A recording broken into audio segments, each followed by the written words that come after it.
Opium. Yep. We all know what it is. It's just... That's today's topic. Opium. Now, for anyone who didn't... who clicked on this video out of just pure question, that does not surprise me, because if anyone here didn't study British, Chinese, or possibly Indian history, you probably have no idea what I'm talking about. That does not surprise me at all. Why in the world would Britain, of all people, go to war with China over opium? Something I never thought I'd say in my entire life. Okay, so the year is 1840, and around this time, an age of imperialism is surging throughout Europe. Not anywhere else, because, you know, Europeans were the only guys who wanted to do it. Now, of course, you know, they imperialized all of Africa, South America, the Americas. That's where I come from. They imperialized all of that, but another thing that they also tried to go is Asia. And what happened in Asia was particularly peculiar, because it wasn't like Africa, it wasn't like the Americas. These guys right here, you can't even read that, but Thailand,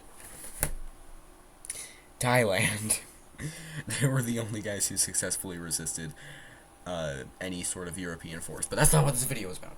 It's not. No. This video is not about Thailand. It's about China. You know, the one that's not exactly thrived, but existed throughout years of history since even before Jesus, that guy, walked the earth. That's insane. So with that out of the way, the main thing that happened... Oh my gosh, my camera is shaking so much. So with that out of the way, the main reason I wanted to talk about this is because I think the fact that the Opium Wars were a real thing is hysterical. Also, I just really like history. Alright, so like I said, in 1840, the British pulled up to China and they were like, hey, hi. And the Chinese were like, nice. You know, I see what you're doing. I see what you're doing. You know, you're trying to establish colonies, you know, further your empire, but, we don't like it. So, of course, the British, being British, responded with the only way they know how to. That was pretty self-explanatory. So the British just kind of forced themselves on here, and the Chinese, being the Chinese, that's not what I meant, but, you know, the Chinese didn't really like foreigners because they were really reserved to their own cultures, which is completely fine. But the British didn't like that. They didn't like that at all. See, throughout colonies, and just colonies in general, both sides kind of benefit, and what happens is the colonizer usually benefits from the colony, because the colony normally has a resource or something that they have that the colonizer wants, and of course the colonizer pays for it, so the colonies get money, and the money goes to whatever money goes to. Of course, it's not really how it worked out for us, because that's a whole different story. The main thing that was being traded in China was they had a lot of tea. And, you know, there was the Silk Road, but the British were like, yeah, okay, but I want it now. Because they have colonies in India, and they've already, you know, had the Seapoint Mutiny. If you guys want to see that, I can do another video.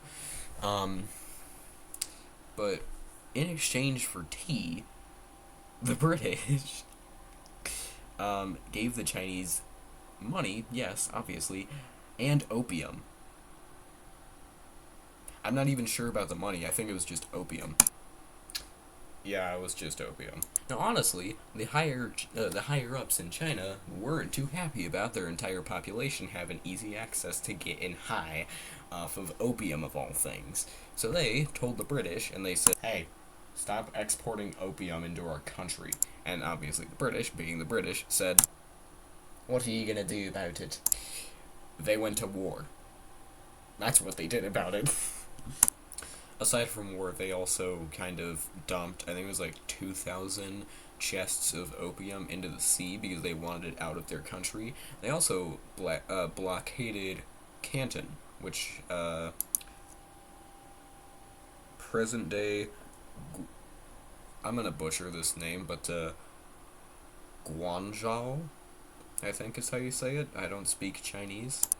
So after blockading that city, they kind of forced the traders to give up their opium and to stop exporting opium. And the British, being the British, said, yeah, that's pretty cool, but we have warships.